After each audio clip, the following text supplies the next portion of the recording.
Nararanasan ba natin na maging bulag sa ating buhay? Mga kaibigan, pagnilayan natin ito. Purihin natin si Jesus, Maria at Jose. Narito na naman ang inyong lingkod, Father Bob, isang paring Karmelita. Ngayon ay nasa ika-30 linggo na tayo, 30th Sunday sa karaniwang panahon. Nasa ika-27 araw sa buwan ng Oktubre, 2024. Malapit nang matapos ang buwan ng Oktubre at kahit mabilis ang takbo ng panahon, napakabilis din ng mga ginagawa natin at kahit mabilis, pero sana marami tayong natutunan at marami tayong nagawang kabutihan. Amen? Sa araw na ito, pakinggan natin kung anong gustong ipaabot ng ating Ebanghelyo na ibabahagi sa atin ni San Marcos Kapitulo 10, versikulo 46 hanggang 52. Alam niyo, sa ating panahon ngayon, maraming mga pangyayari na minsan parang wala tayong pakialam. Wala tayong pakialam, ngunit palagi nating sinasabi na mahal natin ang Panginoon, nagsisimba tayo, nananalangin tayo, ginagawa natin ang ating mga tungkulin sa ating mga panata, sa ating mga debosyon. Ngunit sa likod ng mga ito na ipinapakita natin at pagpapahayag natin ng ating mga adikain, ng ating pananalig, ng ating pananampalataya, naging bulag naman tayo. Para sa akin, lahat ng mga ito ay parang walang silbi.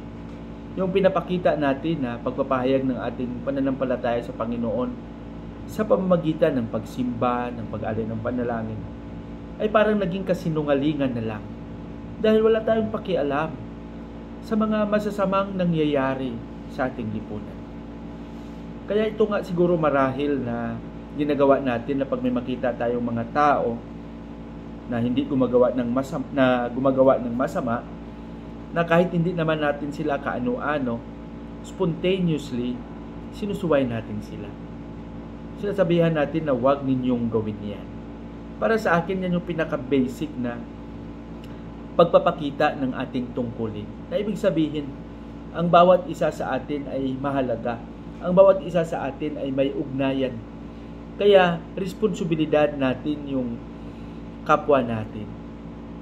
Sana maging tapat tayo sa pagtupad natin ng ating mga tungkulin. At huwag tayong mamuhay na parang isang bulag na walang nakikita. At dahil walang nakikita, walang pakialam. Ang buhay ng Kristiyano ay talagang nakikialam kung ang pag-uusapan ay kabutihan. Kaya, kung ang ninanais natin gumawa ng kabutihan at hindi natin ito ginagawa, puro na lang kasamaan, tungkulin natin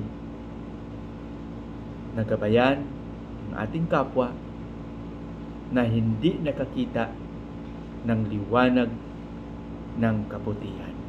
Sana magsikap tayo. Kaya nang sinabi ko na idilat natin ang ating mga mata, huwag tayong maging bulag. Amen?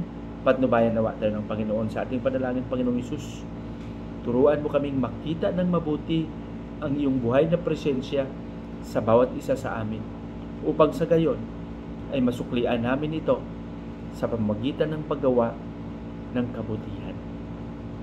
Amen.